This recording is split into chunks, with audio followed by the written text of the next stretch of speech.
Good morning friends, I am advocate Amit Kumar Gupta. अपने income tax के cases की सीरीज़ में आज जो मैं केस आप लोगों के सामने डिस्कस करूंगा उस केस का नाम है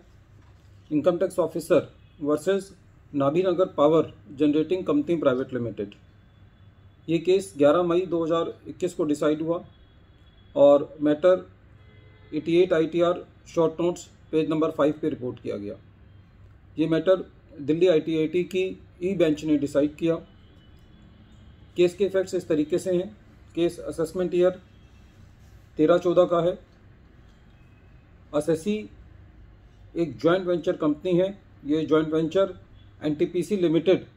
और बिहार स्टेट इलेक्ट्रिसिटी बोर्ड के बीच में हुआ। असेसी ने एक पावर प्लांट लगाना था और असेसी की जो 30% फाइनेंसिंग है वो इक्विटी कैपिटल से होनी है और जो 70% कैपिटल है वो डेब्ट फंड से होनी थी।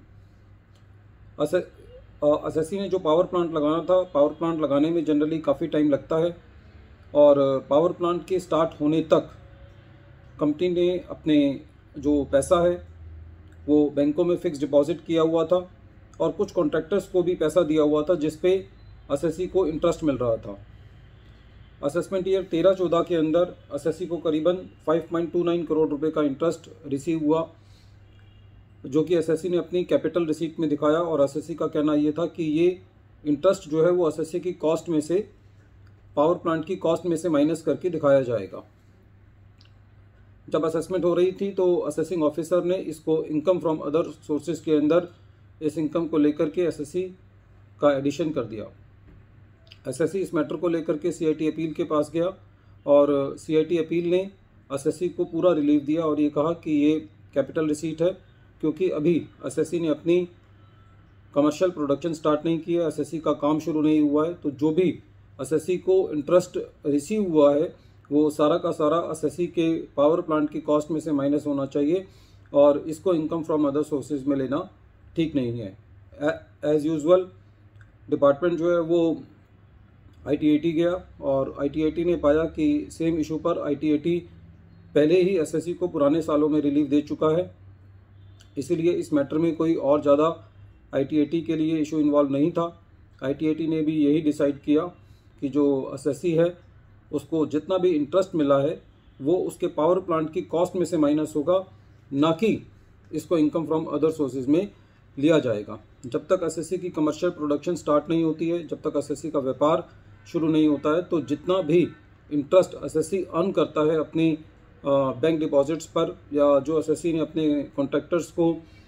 एडवांस दिया होता है उस पर जो भी इंटरेस्ट लगता है वो उसकी बिज़नेस इनकम नहीं होती। ये बिज़नेस इनकम तभी बनती है जब असेसी की कमर्शियल प्रोडक्शन स्टार्ट हो जाती है और असेसी जो है वो अपना व्यापार करना शुरू कर देता है। इस केस में भी ये देखा गया कि डिपार्टमेंट एज़ यूजुअल जब असेसी को CIT अपील से रिलीफ मिल चुका था तो as a matter of ritual department जो है वो ITAT गया और ITAT ने बड़ी आसानी से असेसी को ये रिलीफ दिया कि क्योंकि पिछले सालों में भी असेसी के ही केस में पिछले सालों में दिल्ली ITAT इस मैटर पे असेसी को रिलीफ दे चुकी थी। तो फ्रेंड्स, जहाँ इस टाइप के केसेस के अंदर ज़्यादा कुछ होता नहीं है, लेकिन as a matter of increasing the litigation for the assessee and for opening the flood gates of litigation for the assessee, department बिना किसी मेरिट्स के आगे अपील में जाता रहता है और असेसी के लिए ये एक विशियस सर्कल बन जाता है लिटिगेशन का। लेकिन इस केस में भी as a matter of prudence also ITAT ने असेसी को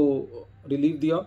और ये कहा कि जो भी इंटरेस्ट असेसी को फिक्स डिपॉजिट्स पे हुआ है, थोड़ा बहुत स्क्रैप सेल हुआ था और कुछ असेसी ने अपने कॉन्ट्रैक्टर्स को एडवांस दिया था जिस पर असेसी को इंटरेस्ट रिसीव हुआ था, तो ये सारी की सारी इनकम करीबन 5.29 करोड़ की जो इंटरेस्ट इनकम थी वो असेसी के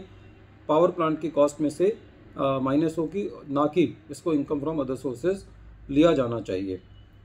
friends, once again I am repeating the name of the case. The name of the case is income tax officer versus Nabinagar power generating company private limited और ये केस 11 मई 2021 को डिसाइड हुआ और ये matter 88 ITR tribunal short notes page number 5 पे report हुआ। ये मैटर दिल्ली ITAT की ई बेंच ने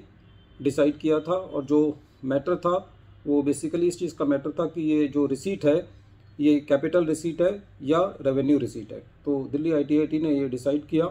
कि ये जो इंटरेस्ट जितना भी कमर्शियल प्रोडक्शन स्टार्ट होने से पहले का है वो SSC के पावर प्लांट की कॉस्ट में से माइनस किया जाना चाहिए, और ये रेवेन्यू रिसीप्ट नहीं है। Thank you friends, thank you.